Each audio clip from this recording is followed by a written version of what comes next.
സംസ്ഥാനത്തെ ലക്ഷക്കണക്കിന് വരുന്ന വാഹനപ്രേമികൾക്കും യുവാക്കൾക്കും നെഞ്ചോട് ചേർക്കാവുന്ന ഒരു വലിയ ആശ്വാസ വാർത്തയാണ് ഇപ്പോൾ കേരളത്തിന്റെ ഭരണസിരാ കേന്ദ്രങ്ങളിൽ നിന്നും പുറത്തു വരുന്നത്.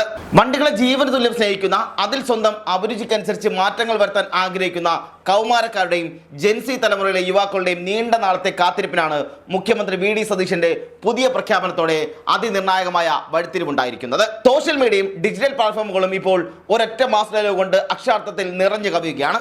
നടത്തുമെന്ന് പറഞ്ഞാൽ ഈ സതീശൻ നടത്തിയിരിക്കും. പറഞ്ഞ വാക്ക് അണുവിട തെറ്റാതെ നടപ്പിലാക്കുന്ന മുഖ്യമന്ത്രിയുടെ ഈ ധീരമായ രാഷ്ട്രീയ ശൈലിയെ നെഞ്ചിലെത്തിക്കൊണ്ട് യുവാക്കളും ഈ പ്രഖ്യാപനത്തെ ഒരു വലിയ വിപ്ലവമായിട്ടാണ് ആഘോഷിക്കുന്നത്. മുഖ്യമന്ത്രി വി.ഡി. സതീശൻ മുമ്പ് നൽകിയ ആ ഉറപ്പ് കേവലം ഒരു വാക്കിലോ വാഗ്ദാനങ്ങളിലോ ഒതുങ്ങുന്നതല്ല എന്ന് തെളിയിച്ചുകൊണ്ട് വരാനിരിക്കുന്ന ജൂലൈ 1 മുതൽ സംസ്ഥാനത്ത് ആരംഭിക്കുന്ന സർക്കാരിൻ്റെ അഭിമാനകരമായ 100 ദിവന കർമ്മ പരിപാടിയുടെ ഭാഗമായി ഇത് നടപ്പിലാക്കാൻ ഗതാഗത വകുപ്പ് അടിയന്തര തീരുമാനമെടുത്തിരിക്കുകയാണ്. നമുക്കറിയാം, തെരഞ്ഞെടുപ്പിനൊക്കെ ദിവസങ്ങൾക്ക് മുമ്പ് തന്നെ, അല്ലെങ്കിൽ ആ തെരഞ്ഞെടുപ്പിൻ്റെ വാഗ്ദാനങ്ങളിലൊന്നായി വി.ഡി. സതീശൻ പറഞ്ഞത് വാഹന മോഡിഫിക്കേഷൻ അനുവദിക്കുമെന്നാണ്. എന്നാൽ അതിനെതിരെ വലിയ തരത്തിലുള്ള എതിർപ്പുകൾ ഉണ്ടായിരുന്നു. മുൻ ഗതാഗത വകുപ്പ് മന്ത്രിയായ ഗണേഷ് കുമാർ അടക്കമുള്ളവർ വന്നിട്ട് യാതൊരു കാരണവശാലും നടക്കില്ല, അത് നടത്താൻ അനുവദിക്കില്ല എന്നായിരുന്നു അന്ന് പറഞ്ഞിരുന്നത്. അങ്ങനെ അത് വലിയ ചർച്ചകൾക്കെല്ലാം വഴിവെച്ചതാണ്. അപ്പോഴും സതീശൻ പറഞ്ഞത്, ഞാനാണല്ലോ പറഞ്ഞത്, അത് നടത്താൻ എനിക്കറിയാം എന്നാണ് അന്ന് സതീശൻ പറഞ്ഞിരുന്നത്. കഴിഞ്ഞ ദിവസം തിരുവനന്തപുരത്ത് ചേർന്ന ഉന്നതതല യോഗത്തിലാണ് ഇത് സംബന്ധിച്ച അതിപ്രധാനമായ ചർച്ചകൾ നടന്നതും തുടർ നടപടികൾ യുദ്ധകാലാടിസ്ഥാനത്തിൽ പൂർത്തിയാക്കാൻ ഗതാഗത കമ്മീഷണറെ ഔദ്യോഗികമായി ചുമതലപ്പെടുത്തിയതും. വാസ്തവത്തിൽ എന്താണ് ഇതിന് പിന്നിൽ സംഭവിച്ചതെന്ന് നമ്മൾ കൃത്യമായി പരിശോധിക്കേണ്ടതുണ്ട്. നേരത്തെ മോട്ടോർ വാഹന വകുപ്പ് വലിയ വാർത്താ പ്രാധാന്യത്തോടെ ഇളവുകൾ അനുവദിക്കാവുന്ന 18 ഇനങ്ങളുടെ ഒരു പ്രാഥമിക പട്ടിക ജനങ്ങൾക്ക് മുന്നിലേക്ക് വെച്ചിരുന്നു. എന്നാൽ വിൻഡോ ഗ്ലാസുകളിൽ വെറും ഫിലിം ഒട്ടിക്കുക, അല്ലെങ്കിൽ സീറ്റ് കവറുകൾ മാറ്റുക, മ്യൂസിക് സിസ്റ്റം ഉപയോഗിക്കുക തുടങ്ങിയ വളരെ നിസ്സാരമായ കാര്യങ്ങൾ മാത്രമാണ് ഈ പട്ടികയിൽ ഭൂരിഭാഗമെന്ന വലിയ രീതിയിലുള്ള ആക്ഷേപവും ശക്തമായ വിമർശനവും സോഷ്യൽ മീഡിയ യുവാക്കളിൽ നിന്നും ആഞ്ഞടിക്കുകയുണ്ടായി. നമുക്കറിയാം, അന്ന് ഈ പറഞ്ഞ 18 ഇളവുകൾ പ്രഖ്യാപിച്ചപ്പോൾ, അതായത് ഇന്ന ഇളവുകൾ നടത്താമെന്ന് MVD സർക്കാരിന് കൊടുത്ത നിർദ്ദേശങ്ങളായിരുന്നു. എന്നാൽ അത് നിർദ്ദേശങ്ങളാണെന്ന് പോലും മനസ്സിലായിട്ടും അത് മനസ്സിലാകാത്ത രീതിയിൽ വി.ഡി. സതീശനെ അധിക്ഷേപിക്കുന്ന രീതിയിൽ സോഷ്യൽ മീഡിയയിൽ വലിയ തരത്തിലുള്ള ക്യാമ്പയിൻ നടന്നു. പൂക്കി സതീശൻ ഇപ്പോഴിതാ തള്ളിത്തരുമെന്നല്ലേ പറഞ്ഞത്, എന്നിട്ടിപ്പോൾ എന്തായി എന്ന തരത്തിലുള്ള ചോദ്യങ്ങൾ ഉണ്ടാവുകയും ചെയ്തു. മാധ്യമ പ്രവർത്തകരടക്കം അതിനെ വലിയ രീതിയിൽ കളിയാക്കുന്ന, മോശമായി ചിത്രീകരിക്കുന്ന, അല്ലെങ്കിൽ തെറ്റിദ്ധാരണ പറ്റുന്ന രീതിയിൽ അവതരിപ്പിക്കുന്ന സാഹചര്യങ്ങൾ ഉണ്ടായിട്ടുണ്ട്. നമുക്കറിയാം, അങ്ങനെ പലതും മാധ്യമങ്ങളടക്കം, അതായത് മെയിൻ സ്ട്രീം മാധ്യമങ്ങളടക്കം ഇത് വന്നതാണ്.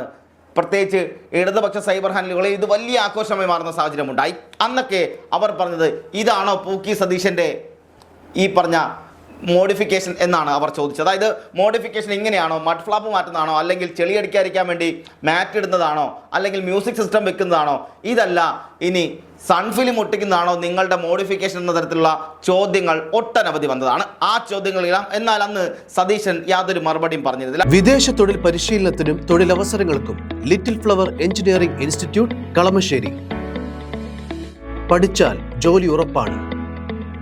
ഇത് ആദ്യം ആലോചിക്കേണ്ടത് അന്ന് MVD കൊടുത്ത നിർദ്ദേശങ്ങളായിരുന്നു. അത് ഇന്ന കാര്യങ്ങളിൽ മാറ്റങ്ങൾ വരുത്താം, ഇന്ന കാര്യങ്ങളിൽ ഫൈൻ ഉണ്ടാകില്ല എന്നുള്ളത്. അങ്ങനെ MVD കൊടുത്ത നിർദ്ദേശമായിരുന്നു അത്. കഴിഞ്ഞ ദിവസം മറ്റൊരു വാർത്ത കൂടി വന്നിരുന്നു. ഒരു കാറിൻ്റെ ബാക്കിലൊരു ക്രാഷ് കാർഡ് വെച്ചതിന് 5000 രൂപ ഫൈൻ കിട്ടി എന്നുള്ളത്. അതും വലിയ തരത്തിൽ ചർച്ചയാകും. അതായത് അതിൻ്റെ വീഡിയോ വരെ പ്രചരിക്കുന്ന സാഹചര്യം ഉണ്ടായി. സതീശൻ്റെ വാക്ക് കേട്ട് ആരും വേറൊന്നും ചെയ്യാൻ നിൽക്കരുത്, എനിക്ക് ലഭിച്ചത് 5000 രൂപയുടെ ഫൈനാണ് എന്ന തരത്തിലുള്ള വീഡിയോ ഒക്കെ വന്നത് യാഥാർത്ഥ്യമാണ്. അത് തർക്കമൊന്നുമില്ല, യാഥാർത്ഥ്യമായ വീഡിയോ തന്നെയാണ്. അതിനകത്ത് 5000 രൂപ ഫൈൻ കിട്ടിയതും സത്യസന്ധമായ കാര്യമാണ്. എന്നാൽ അതിൻ്റെ പേരിൽ പോലും വലിയ തരത്തിൽ അധിക്ഷേപമുണ്ടായത് വി.ഡി. സതീശന് നേരെയാണ്. പക്ഷേ MVD ഉദ്യോഗസ്ഥർ പലതരത്തിൽ ഇപ്പോഴത്തെ ചില പ്രശ്നങ്ങൾ ഉണ്ടാകുന്നുണ്ടെന്നും പല ഭാഗത്തും ഉണ്ടാകുന്നത് നമുക്ക് നിരന്തരമായി അറിയുന്നതാണ്. പലപ്പോഴും നിസ്സാര കാര്യങ്ങൾക്ക് വൻതുക പിഴയായി നൽകുന്ന സാഹചര്യം കേരളത്തിൽ നിലനിൽക്കുന്നുണ്ട്. അത് പലപ്പോഴും ഇവർ നിസ്സാര കാര്യങ്ങൾ പറഞ്ഞിട്ടാണ് ഫൈൻ അടിക്കുന്നത് എന്നുള്ളതാണ് യാഥാർത്ഥ്യമായ കാര്യം. അത് പോലീസും ഒരു ഭാഗത്ത് അങ്ങനെ ചെയ്യുന്നുണ്ട്, അതിൽ തർക്കമൊന്നുമില്ല. പക്ഷേ ഇപ്പോഴിതാ ഈ മാറ്റങ്ങളെല്ലാം വരുമ്പോൾ അത് തിരിച്ചടിയാകുന്നത് ഇടതുപക്ഷം തന്നെയാണ്. കാരണം അവർ പറഞ്ഞത് ഇത് നടക്കേയില്ല, നടക്കില്ല എന്നുള്ളതാണ് പറഞ്ഞത്. അങ്ങനെ വരുമ്പോൾ ഇപ്പോഴിതാ സതീശൻ പറയുന്നു, ഇല്ല, ഞാൻ പറഞ്ഞാൽ പറഞ്ഞതാണ്, നടത്തിയിരിക്കുമെന്നാണ്. വെറും സീറ്റ് ബെൽറ്റ് അല്ലെങ്കിൽ സീറ്റ്, അതായത് വലിയ തരത്തിലുള്ള വെറും സീറ്റ് കവർ മാറ്റുന്നതിനെതിരെയാണോ, അല്ലെങ്കിൽ അതിനെയാണോ നിങ്ങൾ വലിയ വാഹന മോഡിഫിക്കേഷൻ എന്ന് വിളിച്ച് ഞങ്ങളെ പറ്റിക്കുന്നു എന്നുള്ള ചോദ്യം മോട്ടോർ വാഹന വകുപ്പിന് നേരെ ഉയർന്ന സാഹചര്യമുണ്ടായി. വണ്ടികളെ ഒരു വികാരമായി കാണുന്ന തലമുറയ്ക്ക് മുന്നിൽ ഇത്തരം ഉപരിവിപ്ലവമായ പരിഷ്കാരങ്ങൾ ഒന്നിന് തികയില്ലെന്ന് സർക്കാർ തിരിച്ചറിയുകയും ചെയ്തു. ജനങ്ങളിൽ നിന്നും യുവാക്കളിൽ നിന്നും ഉയർന്നു വന്ന ആ ശക്തമായ വികാരത്തെയും വിമർശനങ്ങളെയും പൂർണ്ണമായും ഉൾക്കൊള്ളാൻ മുഖ്യമന്ത്രിയും ഗതാഗത വകുപ്പും തയ്യാറായി എന്നതാണ് ഇതിലെ ഏറ്റവും ഏറ്റവും പ്രധാനപ്പെട്ട ശ്രദ്ധേയമായ വശം. റോഡിലെ അപകട സാധ്യതകൾ വർദ്ധിപ്പിക്കാത്തതും യാത്രക്കാരുടെ സുരക്ഷയെ യാതൊരു വിധത്തിലും ബാധിക്കാത്തതുമായ മറ്റെന്തെല്ലാം തന്ത്രപരമായ മാറ്റങ്ങൾ വാഹനങ്ങളിൽ നിയമപരമായി അനുവദിക്കാൻ കഴിയുമെന്ന ആഴത്തിൽ പഠിക്കാൻ ഒരു ഉന്നതതല വിദഗ്ധ സമിതി നിയോഗിക്കാൻ ഗതാഗത വകുപ്പ് പൊടുന്നനെ തന്നെ തീരുമാനിച്ചിരിക്കുകയായിരുന്നു.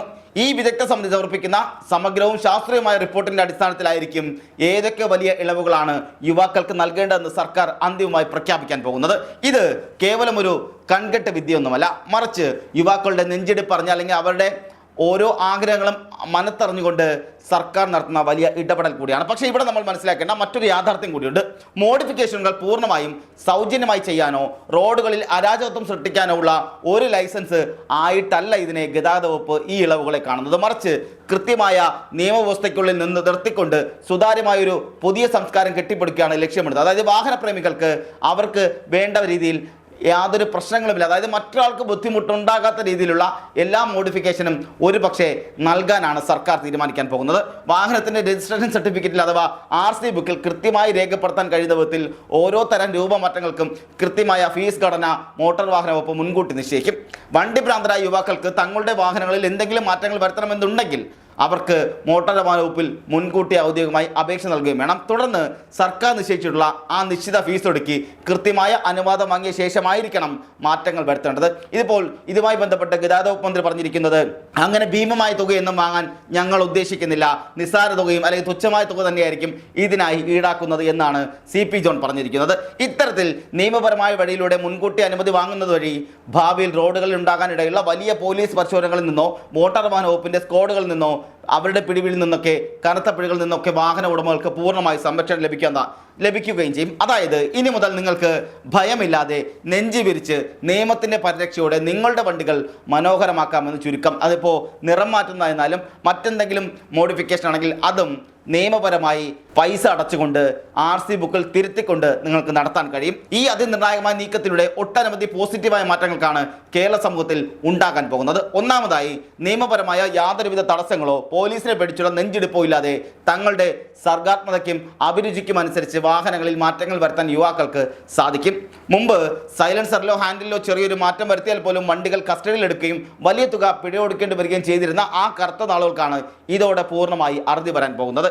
ഇതിലൂടെ യുവാക്കളുടെ വലിയൊരു മാനസിക വിഷമത്തിനാണ് മുഖ്യമന്ത്രി പരിഹാരമായി കാണുന്നത്. രണ്ടാമതായി, കടുത്ത സാമ്പത്തിക പ്രതിസന്ധി നേരിടുന്ന സംസ്ഥാന സർക്കാരിനെ സംബന്ധിച്ച് ഇതൊരു സാധാരണ പ്രഖ്യാപനമൊന്നുമല്ല, മറിച്ച് വലിയൊരു വരുമാന മാർഗത്തിന്റെ സുവർണവാതിലാണ് തുറക്കപ്പെടുന്നത്.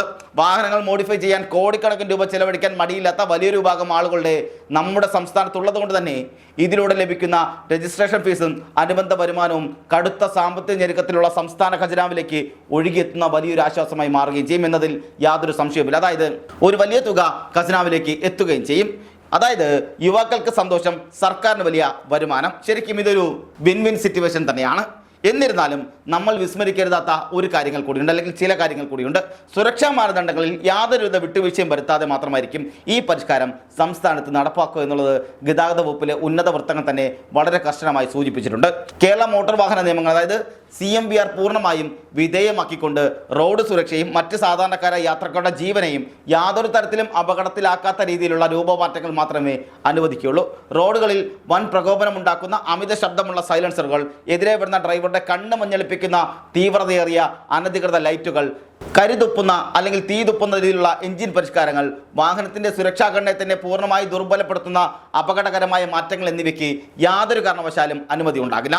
നിയമവിധേയവും സുരക്ഷിതവുമായ ഒരു പുതിയ വാഹന സംസ്കാരം സംസ്ഥാനത്ത് വളർത്തിയെടുക്കാനും അതേസമയം യുവാക്കളുടെ കാലാകാലങ്ങളായുള്ള ആവശ്യങ്ങളെ അനുഭാവപൂർവ്വം പരിഗണിക്കാനും ലക്ഷ്യമിട്ടുകൊണ്ട് തന്നെയാണ് സർക്കാരിൻ്റെ ഈ 100 ദിന പരിപാടി.